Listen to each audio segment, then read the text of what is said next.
Mes très chers compatriotes, en ces instants critiques pour notre nation, je m'adresse à vous avec la gravité et la solennité qu'impose la situation. L'Est de notre pays, en particulier les provinces du Nord Kivu, du Sud Kivu et de l'Ituri, fait face à une aggravation sans précédent de la situation sécuritaire. Les forces de défense du Rwanda, en soutien de leurs marionnettes du M23, poursuivent leur entreprise terroriste sur notre territoire, semant la terreur et la désolation parmi nos populations. Je partage avec vous la douleur et l'indignation face à ces attaques barbares. Ces actes ne sont pas seulement une attaque contre la République, mais une offense à l'histoire et à la dignité de notre peuple. En ces moments difficiles, je vous appelle à la résilience et surtout à la résistance. Face à cette situation, permettez-moi de vous rassurer.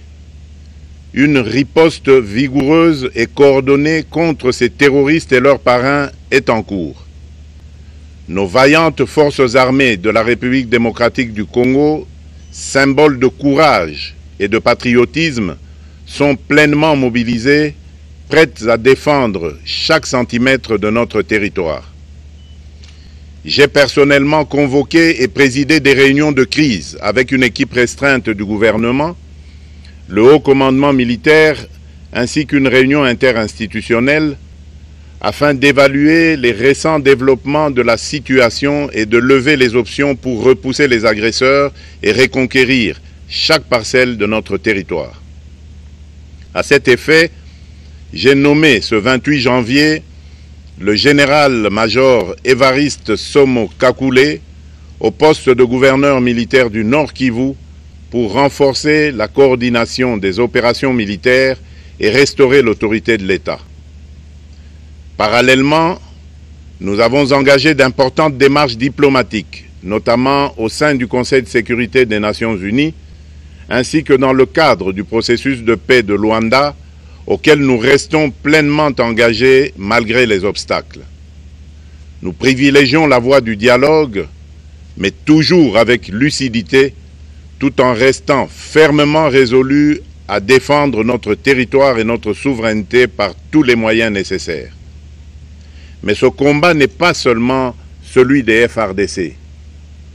C'est le combat de tout un peuple, le combat de notre identité congolaise, afin de léguer aux générations futures un pays prospère et en paix.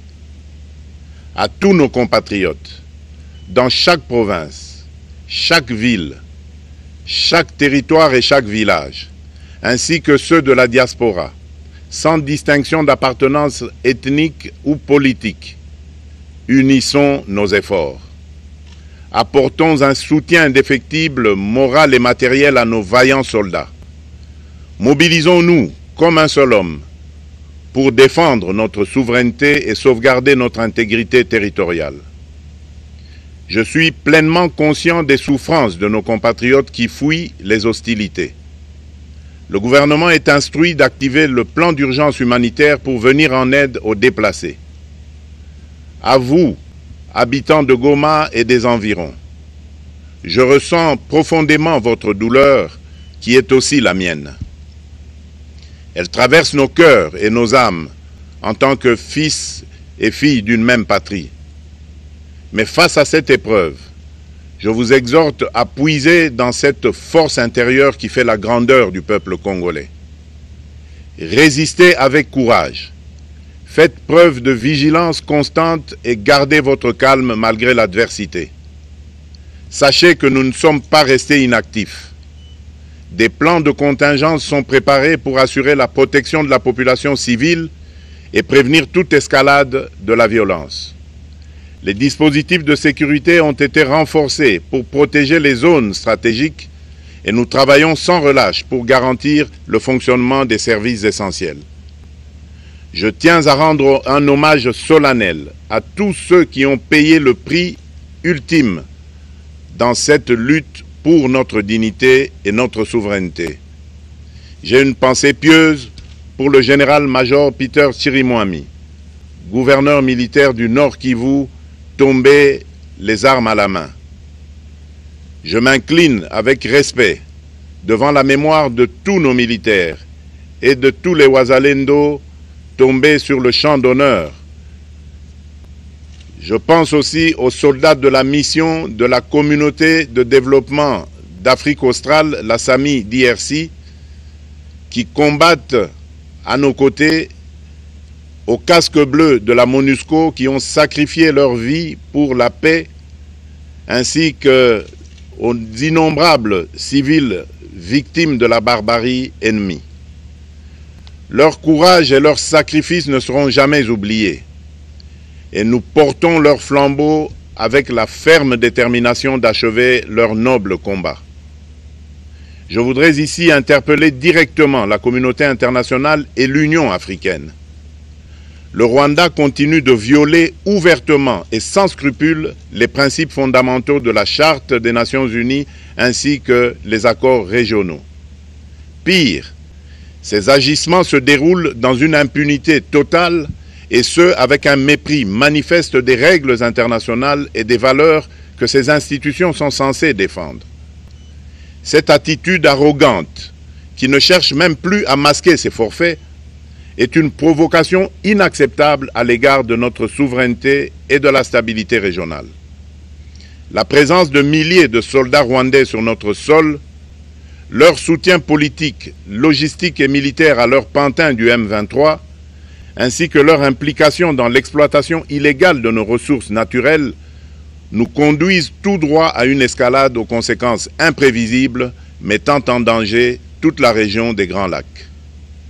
Votre silence et votre inaction face à la barbarie du régime de Kigali et aux atrocités perpétrées par ces supplétifs sur notre territoire constituent un affront non seulement à la République démocratique du Congo, mais également aux valeurs universelles de justice et de paix.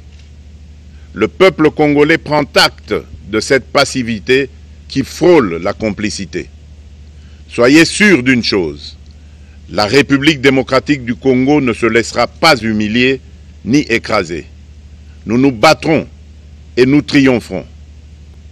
Congolaises et Congolais, l'heure est certainement grave, mais notre détermination est encore plus inébranlable.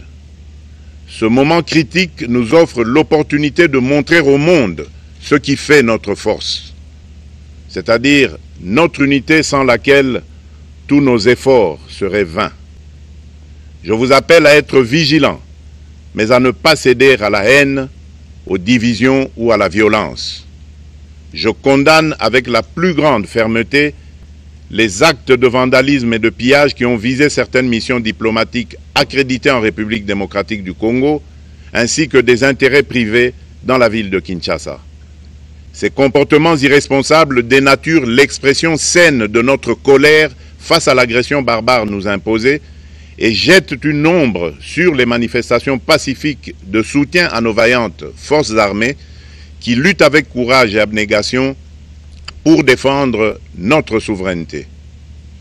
Notre engagement doit rester ferme et discipliné. Nous gagnerons cette guerre par notre unité, notre courage et notre sens de responsabilité, et non par la violence aveugle et par l'anarchie. Cette victoire ne sera possible que si chaque Congolais, où qu'il soit, prend toute la mesure du combat qui est le nôtre. J'appelle donc la nation entière, hommes et femmes, jeunes et vieux, acteurs politiques, opérateurs économiques, membres de la société civile, confessions religieuses, artistes et sportifs à se mobiliser, à faire bloc derrière nos vaillantes forces armées et à contribuer chacun à son niveau à l'effort de guerre. J'ai instruit le gouvernement de mettre en place des mesures rigoureuses de réduction du train de vie des institutions et de leurs animateurs afin que les ressources ainsi économisées soient directement réorientées vers le soutien à nos forces armées. Dans cet effort national, j'en appelle également à la responsabilité du secteur privé qui est invité à contribuer activement à cette cause commune. Nos soldats se battent avec héroïsme pour la défense de notre intégrité territoriale et de notre souveraineté. Ils ont besoin de notre soutien total, qu'il soit moral, matériel ou logistique. À la jeunesse congolaise, pilier et espoir de notre nation, je vous exhorte à répondre massivement à l'appel de la patrie. Le moment est venu de vous lever, de mettre votre énergie et votre créativité au service de la nation. Nous devons renforcer nos rangs et chaque jeune Congolais prêt à défendre son pays a une place au sein de nos forces armées. Enrôlez-vous massivement dans l'armée. Vous êtes le fer de lance de notre projet et votre mobilisation est déterminante pour la victoire finale. Aux braves populations du Nord Kivu, du Sud Kivu et de l'Ituri, vous êtes le symbole de la résilience congolaise, une source d'inspiration pour toute la nation. Vous n'êtes pas seuls dans cette épreuve. La République tout entière se tient à vos côtés, unis dans l'espoir et la lutte.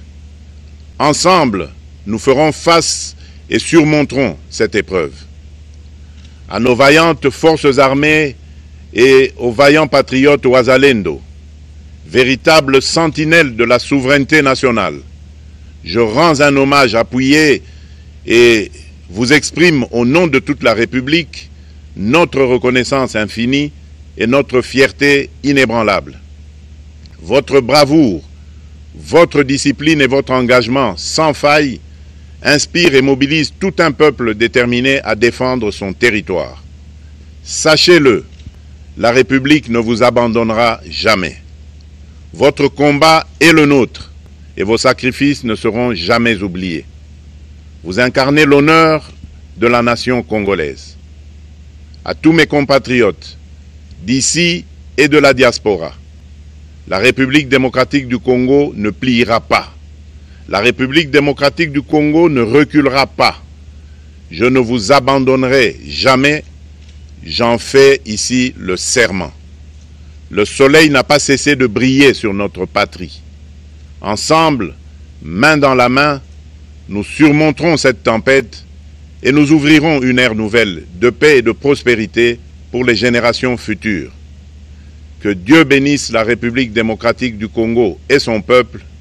Je vous remercie.